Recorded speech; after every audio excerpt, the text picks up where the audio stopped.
Peruvanthanam saint Annie's കോളേജിലെ nature club അംഗങ്ങളും BCom professional 2ാം വർഷ വിദ്യാർത്ഥികളും ചേർന്ന് കോളേജ് ക്യാമ്പസിലെ 6 ഏക്കർ സ്ഥലത്ത് തേയിലത്തൈകൾ നട്ടു. ഓണം ഹരിതാപമാക്കുവാനും മനുഷ്യനും പ്രകൃതിയും തമ്മിലുള്ള ബന്ധമാണ് ഓണത്തിന്റെ കാതലെന്ന് തിരിച്ചറിഞ്ഞാണ് ഒരുപറ്റം വിദ്യാർത്ഥികൾ ഒത്തുചേർന്ന് 500ഓളം തേയിലച്ചെടികൾ നട്ടത്. മനുഷ്യനും പ്രകൃതിയുമായുള്ള ബന്ധവും ഒരു ജൈവ മനുഷ്യരിലേക്കുള്ള വളർച്ചയും ലക്ഷ്യമിട്ടാണ് ഈ പദ്ധതി ആരംഭിച്ചത്. ഈ തൈകളുടെ തുടർന്നുള്ള പരിപാലനവും വിദ്യാർത്ഥികൾ തന്നെ നിർവഹിക്കും. അടുത്ത മാസത്തെ വിദ്യാരംഭത്തിൽ 2ാം ഘട്ടത്തിലുള്ള 500 തേയിലത്തൈകളും ഇതര ഫലവൃക്ഷങ്ങളും നട്ടുപിടിപ്പിക്കുമെന്ന് കോളേജ് ചെയർമാൻ ബെന്നി തോമസും പ്രിൻസിപ്പൽ ആന്റണി ജോസഫ് കല്ലമ്പള്ളിയും കോർഡിനേറ്റർമാരായ ഡോക്ടർ ഷിജിമോൾ തോമസ്, ജോസ് ആന്റണി, നാൻസി ഡിക്രൂസ്, നെജി നാസർ തുടങ്ങിയവർ വ്യക്തമാക്കി.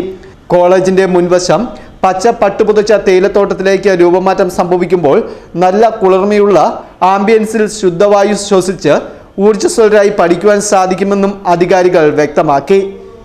Festoon news, Mundakayam.